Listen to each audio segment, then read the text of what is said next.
ఈరోజు ముక్తికి మెట్లు అనే సిరీస్లో భాగంగా 11వ భాగం శరణాగతుడివి కమ్ము.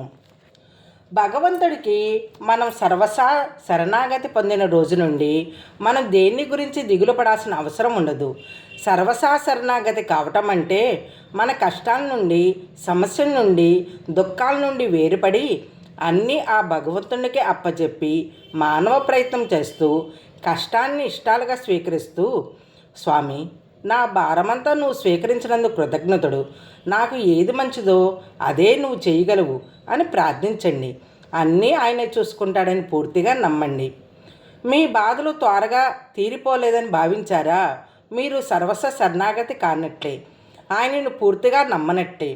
మనకి జన్మనిచ్చిన తల్లి మనల్ని ఎంత బాధ్యతగా చూసుకుంటుంది, అలాగే మనల్ని సృష్టించిన ఆ భగవంతుడు కూడా ఎందుకు అనుకోడు? నీ సమయం వచ్చేంతవరకు వేచి ఉండు, ఆయన తప్పకుండా సహాయం చేస్తాడు. స్వామి, నా భారమంతా నీదే అని ప్రార్థించినప్పుడు, ఆయన పూర్తిగా విశ్వసించినప్పుడు, మనం పూర్తిగా సమర్పించుకున్నప్పుడు, ఆయనపై ఆధారపడినప్పుడు నీవన్నీ ఆయనే చూసుకుంటాడు. ఆయన ఏది ఇస్తే ఇది ఆ దేవదేవుడు నా మంచి కోసమే ఇచ్చాడు అని నమ్మి కష్టాలను కూడా భగవత్ ప్రసాదంగా భావించి నవ్వుతూ స్వీకరించిన రోజున నీ భారమంతా ఆయనే మోస్తాడు. నువ్వు ఏది కోరుకుంటే అదే ఆయన ఇవ్వాలని నువ్వు అనుకుంటే నువ్వు సంపూర్ణ శరణాగతి పొందినట్టే కాదు. నీకు ఏది మంచిదో, ఏది ఇవ్వాలో, ఏది ఇవ్వకూడదో నేను సృష్టించిన ఆయనకు నీకన్నా బాగా తెలుసు. ఆయన ఏమి చేసినా అది నీ మంచి కోసమే. ఓ సమస్య వచ్చినప్పుడు, స్వామి, దీనికి తరుణోపాయం మీరే చూపించండి, నాకేది మంచిదో మీకే బాగా తెలుసని ప్రార్థించండి. పరిపూర్ణంగా ఆ సర్వేశ్వరుడికి అర్పితమయ్యి అహంకారాన్ని ధ్వంసం చేయాలి.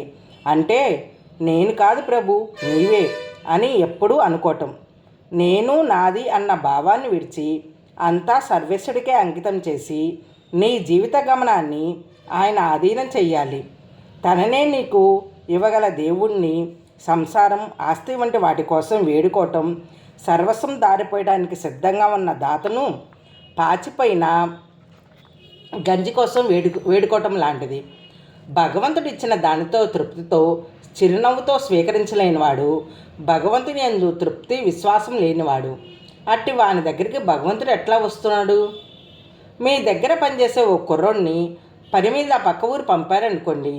ఆ వ్యక్తికి భోజనానికి, దారి ఖర్చులకి డబ్బు ఇచ్చి ఆ పని ఎలా చేయాలో చెప్పి అతను వెళ్ళాక ఫోన్ చేసి, బాగా చేరావా, పని ఎలా జరుగుతుందని అడిగి, ఇలా అతను వెళ్ళి వచ్చేదాకా మనం బాధ్యత తీసుకుంటాం కదా, ఎందుకంటే మనం పంపించాం కనుక.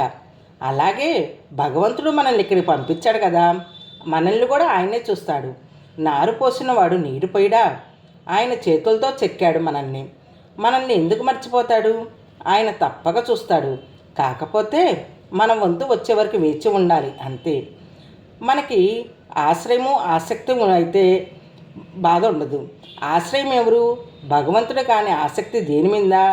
ఈ సంసారం మీదే. అందుకే మనం బాధలు పడుతున్నాం. మనకి ఆశ్రమం ఆయనే కాబట్టి ఆసక్తి కూడా ఆయన మీదే పెట్టుకుంటే ఏ బాధలు ఉండవు. నువ్వు సాక్షిగా ఉండాలంతే. నీ జీవితాన్ని చూస్తూ ఉండు. ఇదే నువ్వు సర్వస్వ శరణాగతి. బజార్లో ఇది దొరకపోవచ్చు, కానీ భగవంతుడి దగ్గర అన్నీ దొరుకుతాయి.